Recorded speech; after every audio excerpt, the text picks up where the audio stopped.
Hi, I'm Tom Phillips. I'm the author of High Point, the inside story of Seattle's first mixed-income green neighborhood.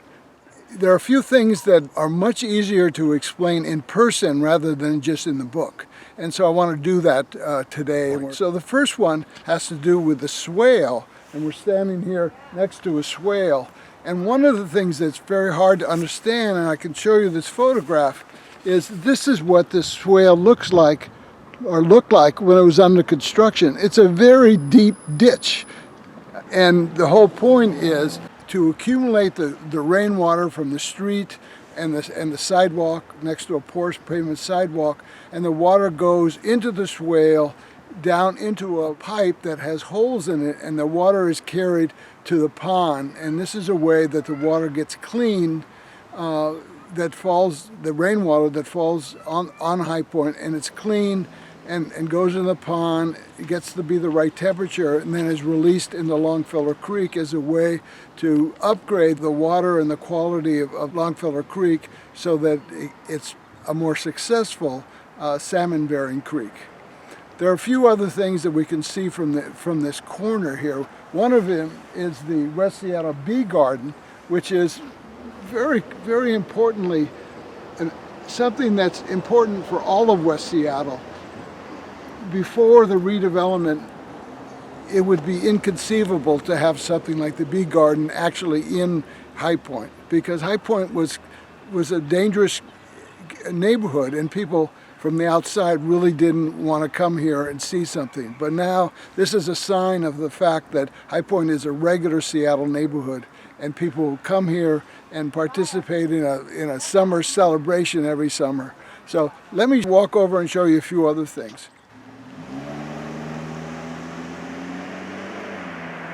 Okay, here we are in Lanham Place Southwest, and what's important about it is the engineers looked at an old aerial of High Point, and they found basically a cow path that was running right at this place. And let me just show you, Lanham ended up being right at this location, and it is the one street that goes all the way through to the south end of High Point and all the way through to the north end of High Point. So it connects High Point to the rest of the city's housing grid.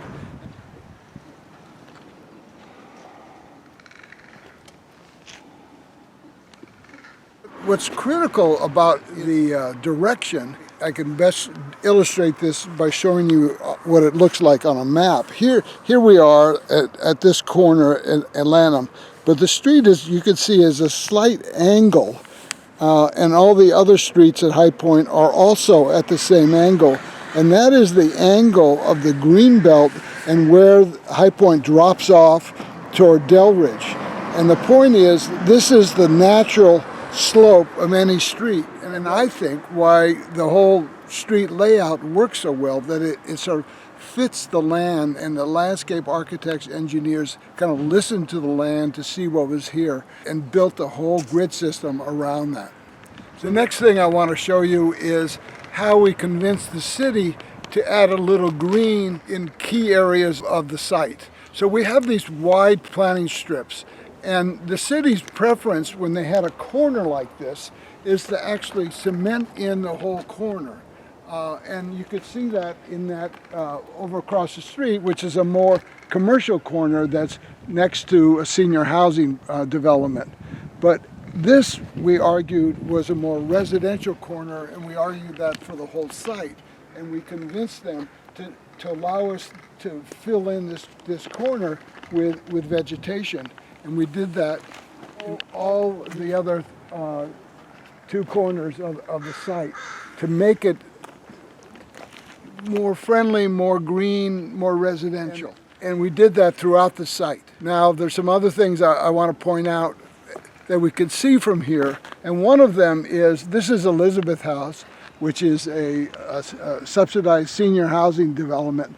And the Sisters of Providence developed it, were the builders and secured the funding for it. And we looked at their initial drawings and said, what can we do to improve this? And we gave them some additional money for their architectural planning, and we had them put in a porch on the side of the building. And the idea is that then the people living in the building could take advantage of the fact there was a park across the street and sit on the porch and watch the activity of the park. It mostly was successful, but it also gave the smokers some place to sit and smoke outside, which is something that they, I'm sure, appreciate. There's a few other things around here that I want to point out. Let's walk over to them. Part of the program for High Point was to build a 36-unit apartment building. And we said, well, how can we make an apartment building fit into the rest of the style of High Point? And what we did is we insisted that there be entry-level doors at the first floor and have no internal hallway on the first floor. And that makes this building here look like it fits into the rest of the townhouse community at High Point. And it's just a way to make an apartment building look a lot less like an apartment building. I actually first heard about this idea in Harbortown in Tennessee, and a really nice new urbanist community. Okay, now we're standing at one of the short alleys at High Point. And one of the things we did at all the alleys is put a carriage unit with a garage and a unit above the garage, and at both ends of the alley. They're both sides of the street here. And the idea is to create eyes on the street so that there's occasionally people who live there can see people coming in, see strangers, see if there's something that's unusual. And they don't need to do that all the time, but it's just a reminder, a way to make a community feel safe. Now, let me show you something inside this particular block. So here we are at an alley right off Lanham.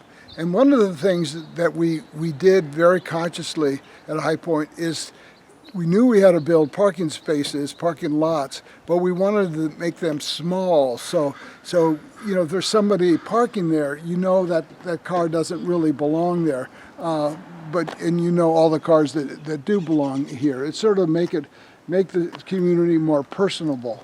And you can see that's what we have here. We also have, because the surface is porous, so that water can go into the ground through the gravel. The other thing that was really unique about this block is that it had a couple major heritage trees, and we wanted to save those trees. And so the architects, planners figured out a way to make a backyard for the people who live here and save two of those heritage trees. And you can see they're here. They've been here now since the early 40s, and they've thrived as a part of people's backyards. Every townhouse has their own small backyard and opportunity to plant a garden and do whatever they want to do in their backyard. Okay, to wrap up this short video, I'm standing in one of the small parks that is encircled by a number of houses. And the whole idea of this park is this is a place that really little kids can hang out and feel very safe, because there's lots of parents who can be on the porches and look down at what's going on with their kids. A couple other things on this block. One is this is a building with 9 units behind me. And what we found out when we asked people what they wanted to see at High Point, they wanted to see large houses that look like regular houses. And in this case, we said, okay, we'll do those houses, but we'll break it down so that it's kind of friendly in terms of how it looks to the street. It's not a big 9-unit monolith, but it looks like just separate townhouses. And the other thing is people walk in from the parking lot or the garage around the corner, and they have to walk by their neighbor's house. So again, there's a kind of an informal system of, if you're a stranger, you might feel uncomfortable doing that. And that's the whole point of encouraging neighborliness that's occurring, and we want to encourage to happen at the site and throughout High Point. As you kind of see from walking around, even though this is being shot in winter, there's a green image of this whole community. Everything is very green. Literally, the trees are so mature, even though this was only built in 2005, this block. It's partly a reflection of the whole natural drainage system, which is explained pretty thoroughly in the book. But almost all the soil was amended with fertilizer, and so that as we were building, so that the trees and the bushes and all the native plants have done really well in High Point. And they are also all drought tolerant. So minimum amount of watering needed to make this all as beautiful as it is. I think the reaction that I'd like people to have is, wow, this is a very beautiful place, and it looks like another normal Seattle neighborhood. And I would never guess that this is actually 50% very low income, 50% middle income neighborhood, because it looks like a regular Seattle neighborhood.